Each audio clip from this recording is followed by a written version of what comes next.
नमस्कार, मी उज्ज्वला. शौर्यस क्लाउड किचनमध्ये मी तुमचं मनापासून खूप खूप स्वागत करत आहे. आज मी तुम्हाला एक चाटची रेसिपी दाखवणार आहे. खूप हेल्दी आहे, कमी तेलात बनवलेली आहे आणि सगळ्यांना आवडणारी अशी ही रेसिपी आहे. या रेसिपीमध्ये तुम्ही गाजर, बीट, काकडी असं तुम्ही बरचसं काही घालून ही चाटची रेसिपी तुम्ही बनवू शकता. म्हणून मी तुम्हाला ही रेसिपी दाखवत आहे. लहान मुलांना खूप आवडणारी ही रेसिपी आहे. सगळ्यांनाच आवडेल अशी आहे. चला तर मग रेसिपीला सुरुवात करूया. हे 2 वाटी हरभरा आहे. स्वच्छ धुवून मी रात्रभर भिजत ठेवलेले आहेत. हे आता आपण कुकरला लावूया आणि 5 शिट्ट्या देऊन घेऊया, म्हणजे चांगले शिजतील चाटसाठी. हे बघा, हरभरे मी कुकरला 5 शिट्ट्या देऊन शिजवून घेतलेले आहेत. आणि इथं फोडणीसाठी मी एक मोठा कांदा चिरलेला आहे, एक मोठा बटाटा उकडून गार करून चिरून घेतलेला आहे. असे छोट्या छोट्या फोडी करायच्या आणि हे वरून घालण्यासाठी बारीक चिरलेली कोथिंबीर. इथं मी एक कढई ठेवलेली आहे, त्याच्यात एक पळी तेल घालायचं आहे.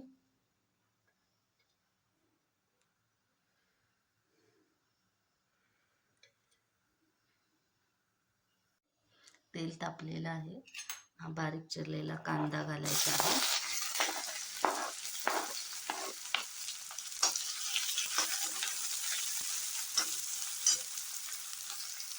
कांदा असा भाजल्यानंतर हा चिरलेला बटाटा घालायचा आहे. आपण याच्यात फ्राय करून घ्यायचा.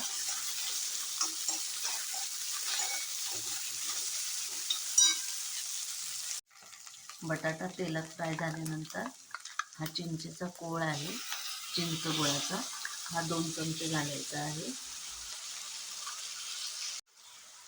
नंतर हे छोटा चमचा आहे, हा 2 चमचे जिरेपूड,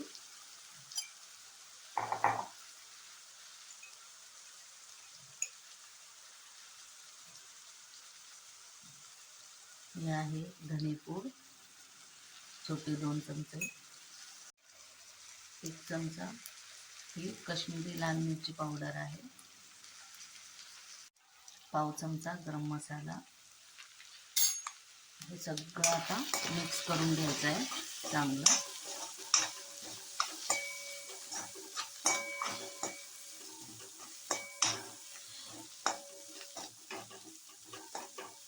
आणि मग हे शिजवलेले हरभरे याच्यात घालायचे आहे आणि चांगलं मिक्स करून घ्यायचं आहे.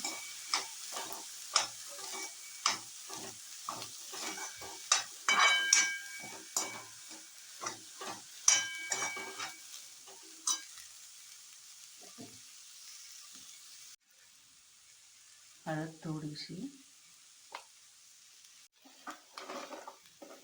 चवीपुरतं मीठ आणि बारीक चिरलेली कोथिंबीर. आता हे चांगलं मिक्स करून घ्यायचं आहे.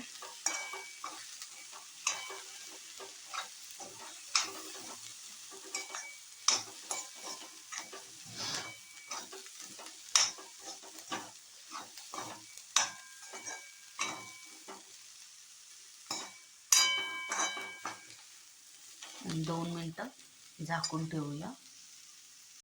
आता आपण प्लेटिंग करायला घेऊया.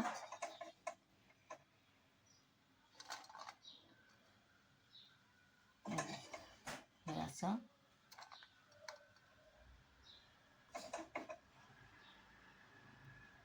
हे घ्यायचं आहे. असं याच्यावर थोडासा कांदा बारीक चिरलेला,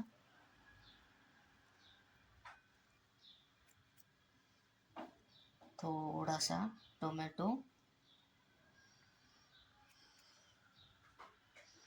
ही थोडीशी काकडी बारीक चिरलेली,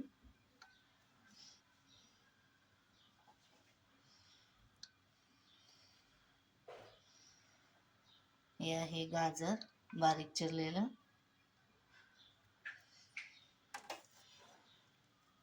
हे आहे डाळिंब,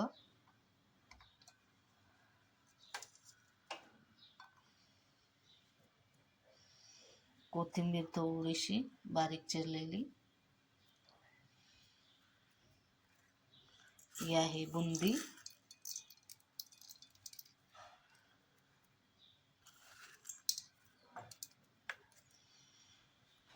आणि थोडासा ह्याच्यावर लिंबू पिळायचा.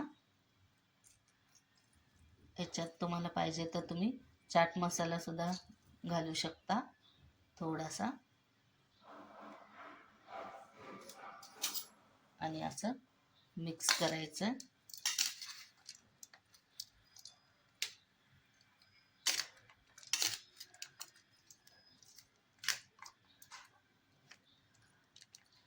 हा झाला हेल्दी चना चाट. प्लेटिंग झालेलं आहे. या सगळ्यांनी खायला. कशी वाटली माझी चना चाटची हेल्दी अशी रेसिपी, कमी तेलात बनवलेली? आवडली असेल तर लाईक करायला विसरू नका. हा व्हिडिओ शेवटपर्यंत बघितल्याबद्दल खूप खूप धन्यवाद. ही रेसिपी आवडली असेल तर तुम्ही घरी करून बघा आणि मला कमेंटमध्ये नक्की कळवा. हा व्हिडिओ आवडला असेल तर लाईक, शेअर आणि सबस्क्राईब करायला विसरू नका. याआधी पण ज्यांनी माझ्या शौर्यस क्लाउड किचनला लाईक, शेअर आणि सबस्क्राईब केलेलं आहे त्यांचे मनापासून खूप खूप धन्यवाद. असाच आशीर्वाद माझ्या शौर्यस क्लाउड किचनला राहू दे.